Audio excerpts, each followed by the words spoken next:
Hi everyone, Janie here, and today I'm going to be sharing some 5x7 Christmas cards that I made using the June 2025 sheet load of cards from Call Me Crafty Al.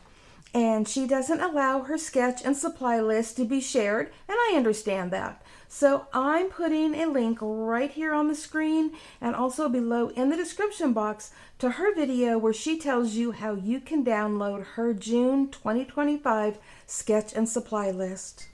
Okay, before I move on to making my cards, I wanted to show you this. So I'm using the June of 2025 sketch, which is for 5x7 cards, but she made the exact same sketch for A2 size cards for July.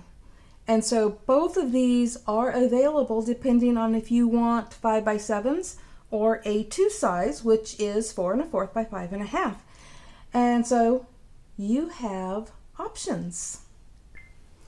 The June 2025 sheetload of cards makes 4 cards that are 5x7, and it calls for 4 sheets of 6x6 pattern paper. And so I've got that right here, and those papers are from the Rustic Christmas paper pad from Not Too Shabby. And also from Not Too Shabby, I'm going to be using this ephemera die cut pack, and this is the Christmas tea set, and I just think it's absolutely adorable and goes perfect with these papers. But instead of cutting these to mix and match for my cards, which is what the plan is when you have the 4 pieces of pattern paper, but if your pattern paper happens to be double-sided like these are, then you can make a 1 card from 1 sheet and just use the other side. And that's exactly what I'm going to do. So I'm going to be using, part of this and a part of that. But you can always just mix and match if yours are not double-sided, or even if they are double-sided, you can mix and match and get more possibilities from them. So that's what you need, along with a few other things, and I'll be using some gold foil cardstock and my 5x7 card bases and some white cardstock. And now I'm going to go put these together and come back and show you my cards. Okay, I've got everything cut out, and before I go put my cards together, I thought I would show you a little bit of what I meant about the mixing and matching or using the double-sided paper.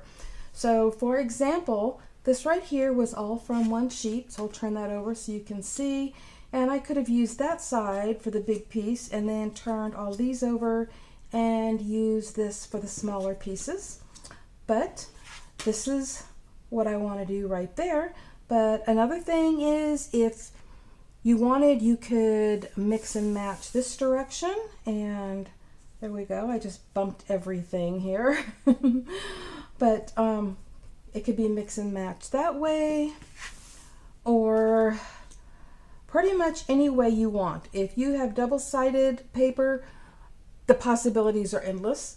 And if you don't, then you just kind of mix and match. So I'm going to flip this over, it'll be easier.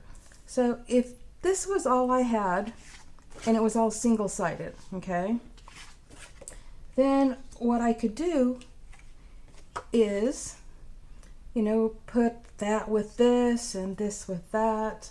So if you have single-sided paper, there are still tons of possibilities. But I just wanted to show you what I had done so far. And now I am going to go put these cards together, and I'll be back to show you what I did. And here are my finished cards, and I used foam tape to pop up the cut out images. And I absolutely love this card sketch and how my cards turned out. And I also love the papers and the ephemera cutouts from Not Too Shabby. I think that they are just so pretty. Thank you all so much for stopping by today, and I hope that my Christmas cards inspire you to make some of your own.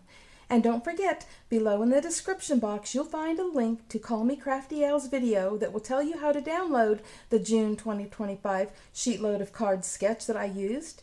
And there will also be links to the papers and ephemera cutouts that I used from Not Too Shabby. Happy crafting, everyone. Bye-bye.